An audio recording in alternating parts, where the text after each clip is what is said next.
يا ربنا اعترفنا بأننا اجترفنا وأننا شرفنا على رضا أشرفنا فدم علينا نوبة. Fa'in laqahu najsun, maka apabila badannya mengenai najis, au laqo siyabahu atawa mengenai pakaiannya, au mahmulahu atau mengenai sesuatu yang dibawa batalat sholatuhu, maka batal sholatnya. Yang kayak tadi pakaian, ya kan, ada najis berarti batal.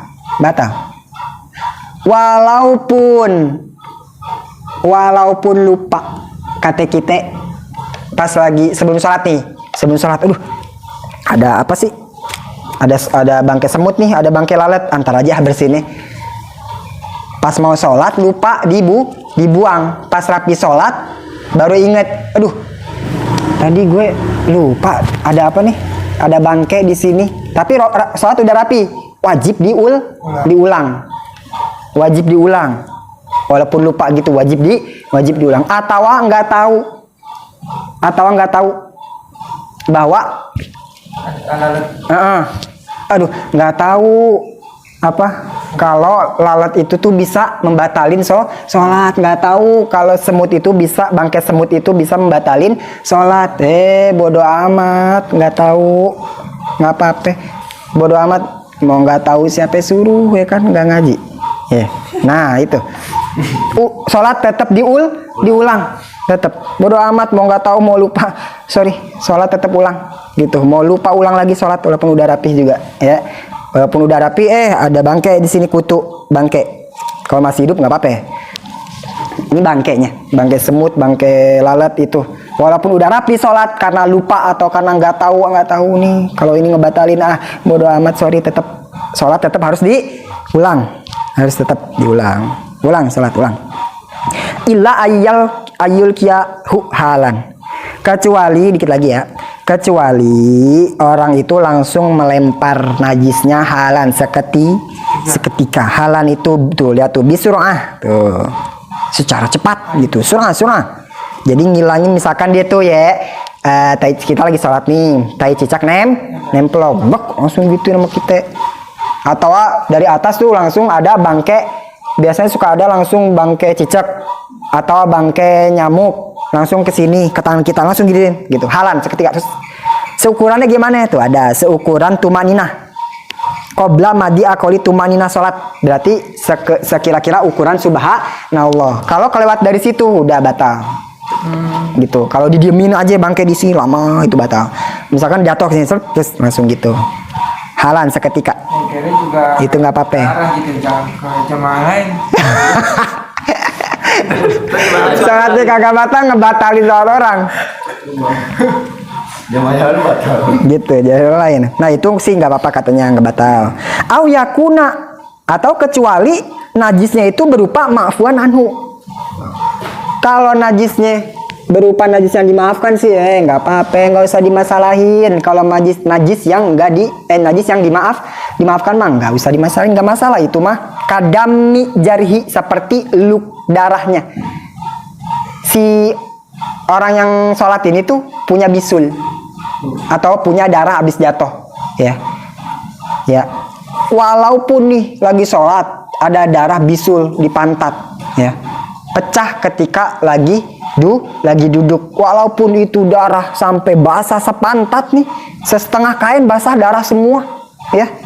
Walaupun begitu sholatnya tetap sah, walaupun banyak seperti itu ya, karena bukan dipotes sendiri, karena pecahnya dengan sendirinya gitu. Itu nggak apa-apa ya, kadami dimaafin, kadami jari seperti darah lukanya itu, koreng atau apa, itu nggak apa-apa ya, dimaafin, nggak apa-apa ya. Kan tadi kan katanya harus suci dari pakaian, dari badan ya, berarti kalau lagi sholat berarti nggak boleh ada najis sedikit pun. Tapi gimana kalau seorang sholatnya itu ada luka, lagi sholat keluar darah, itu nggak apa-apa, dimaafkan. Luka darah ya, darah luka, darah bisul, itu nggak apa-apa. Darah melenting itu nggak apa-apa, karena najisnya berupa ma'fuan anhu. Nah ada lagi misalkan kayak begini, Ini bicara masalah mahmul ya, panjang nih. Misalkan dikit lagi nih, Dani udah rapi. Nah, misalkan gini, ente, misalkan ada orang patah tulang, ya, patah tulang. Nah, kata dokternya, aduh, ini nggak ada yang cocok nih DNA-nya, tulangnya nggak ada yang cocok. Kata dokter nih kayaknya bisanya sama tulang babi, tangannya patah. Tangannya patah, ada patah. Nah, harus mau disambung. Nah, kata dokter DNA-nya nggak ada yang cocok nih, harus dari babi nih, gitu. Kayaknya cocoknya sama tulang babi, gitu. Nah, kalau bener dia nyambungnya sama tulang babi itu bener-bener nggak ada tulang yang lain, tulang manusia bener-bener udah nggak ada, bahkan tulang domba yang suci pun gitu ya, nggak ada, pakai tulang babi, itu dimaafkan, nggak apa-apa. Pas sholat pun nggak usah dilepas. Ini kita lagi bicara mahmul. Orang sholat bawa daging babi. Ya kan, tangannya kan sambungan apa? Sambungan dari tulang babi. Ayo, itu harus dimasalahin. Itu ulama sampai segitu, ya kan? Lagi bicarain orang lagi sholat nggak membawa sesuatu yang najis. Oh, diulik sama ulama. Oh, gimana kalau orang yang patah tulang terus disambung sama tulang hewannya najis? Seperti orang patah tulang disambung dengan tulang babi. Gimana tuh? Pas dia sholat gimana? Gitu. Harus dilepas dulu gak? Lepas sambung, mau sholat lepas lagi. Nah, kalau itu berupa uzur itu gimana? Maksudnya si dokter nggak menemukan tulang yang cocok, hanya babi doang, tulang babi doang. Nah, itu makanya itu uzur, dimaafkan, nggak apa-apa. Lagi sholat nggak apa-apa, berarti membawa najis itu nggak apa-apa. Tapi kan ada kan itu di mana ya? Di Amerika ada gak? Pernah denger gak? Jadi jantungnya itu atau apa ya? Jantungnya diganti sama jantung babi. Ada di Amerika kalau nggak salah, berita kemarin tuh. Itu baru pertama uji coba dan itu berhasil, hidup, orangnya bener hidup, udah apa-apa. Jadi katanya ini bener-bener nggak menunggu donor, itu nggak ada, atau ya dokter pastikan semaksimal mungkin ya, semaksimal mencari, itu nggak ada, sampai mencari entah itu jantung atau paru-paru, jantung kalau nggak salah, jantungnya pakai dari jantung babi, gitu. Nah, itu gimana? Misalkan dia sholat, misalkan dia membawa najis gak? Berarti kalau dilepas gak? Harus dilepas dulu. Karena madarat kalau dilepas dulu. Nadorot. Dan kalau nggak ada lagi, dia ganti jantung pakai jantung babi. Kalau nggak ada lagi. Gitu. Mau akhir aja tuh orang gitu. Nah, mau mati, iya. Orang hidup loh, bener, coba periksa, ada bener. Ganti sama jantung babi. Itu baru satu-satunya di dunia dan itu berhasil, baru satu orang, ya. Dan itu ya kalau gimana, kalau ditanya hukumnya gimana, ya nyambung sama yang tadi, kayak tadi nyambung tulang babi. Kalau bener-bener nggak ada bener-bener, kecuali ada tapi ada nih jantung domba tapi nggak dipakai, malah dipakai jantung babi. Nah, itu dosa, nggak boleh. Iya, cari dulu, harus bener-bener ini dulu. Kalau bener nggak ada baru boleh pengobatan pakai yang haram-haram gitu ya. Nah, itu dia cocok katanya. Makanya coba ada bener ada, coba cari di Google, bener ada gitu. Nah, ini gimana? Ada orang yang patah tulang disambung sama tulang babi. Gimana dia sholat tuh harus dilepas gak? Kan membawa najis babi, harus dilepas gak?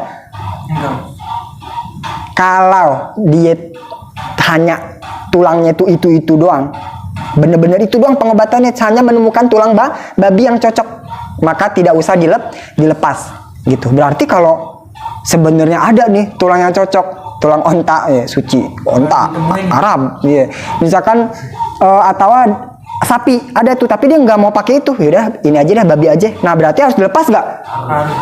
Udah disambung harus dilepas ya, berarti lagi sholat lepas. Tapi kalau itu membuat madarat nggak usah repot ya, misalkan dilepas gitu. Iya, tapi itu membawa najis. Babi nih, habis itu ada yang cocok nih diganti. Setelah itu berarti ya kalau memungkinkan harus ya, kalau madarat tapi ntar bisa takut gimana itu nggak usah.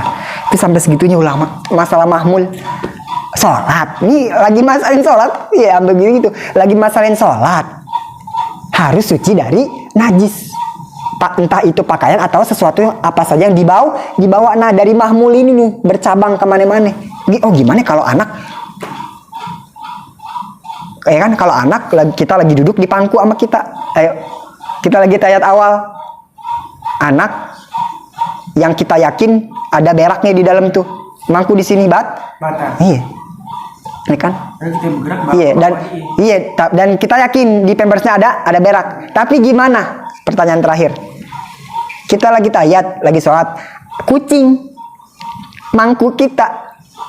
Kita lagi tahiyat, kucing mangku naik ke sini. Batal gak? Enggak. Ayo, batal gak? Terakhir abis gini udah wallahu alam. Batal gak?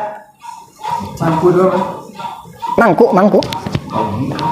Mangku disebut mahmul. Mahmul disebut mahmul. Tapi kita lihat itu gimana. Kucing, ayo batal gak sholatnya? Di kucing nih batal gak? Kucing kan golibnya apa? Galibnya itu kan ya di mana-mana lah berak. Gini aja dah. Bocah dicebokin sama ininya. Ya kan? Dicebokin sama ibunya. Baru kita yakin ya. Pasti bocah itu dicebokin, tapi belum pernah denger kucing itu dicebokin. Iya. Kita yakin nggak kalau bocah itu dicebokin pasti bersih? Iya dicebokin. Tapi kucing pernah denger gak kucing dicebokin habis kencing, habis berak? Enggak. Berarti kucing galibnya itu dipenuhi najis. Iya pernah denger kan dicebokin kucing sama orang? Terus kalau anak kecil galibnya memang dipenuhi najis ya. Tapi dicebokin bersih aja. Tapi kalau kucing berarti galibnya najis. Tapi pada waktu itu hukum asalnya kucingnya najis gak? Kita melihat najis gak di situ? Nah, itu dia. Jadi ketika hukum golib sama hukum asal ceduk bentrok, hukum galibnya kucing apa? Najis. Ya, pernah lihat gak kucing dicebokin sama orang? Najis gak berarti? Hukum galibnya bukan berarti kucing najis. Kayak anjing dong berarti. Anjing. Galibnya kucing najis karena kan kencing berak nggak cebok. Tapi hukum asalnya apa? Ya kita lihat tuh suci gak lagi. Langsung lihat. Bukan nggak iya. Ya maksudnya. Ya kelihatan. Saat ini. Iya pada saat hukum asalnya dah walaupun nggak dilihat dulu. Nih tadi tuh kucing lewat. Ada gak tai di sininya? Ya itu namanya hukum asal udah. Nggak usah dilihat dulu. Ya udah emang lagi begitu nggak gitu. Enggak. Gitu. Nah, ketika bentrok antara hukum asal yaitu nggak najis sama hukum golib yang diambil hukum asal. Ya udah walaupun kucing di pangkuan ente lagi sholat, ente sholatnya nggak batal. Selagi ente nggak ngelihat itu kucing berak gitu. Kucing berak di depan ente terus kesini baru itu batal. Nah itu. Ini dari mahmul nih ngabang kemana-mana. Dari bocah belum sunat, dari toa, nik. Dari situ kan gitu. Nah kecuali najis yang dimaafin, yang ditanya itu mah nggak apa-apa.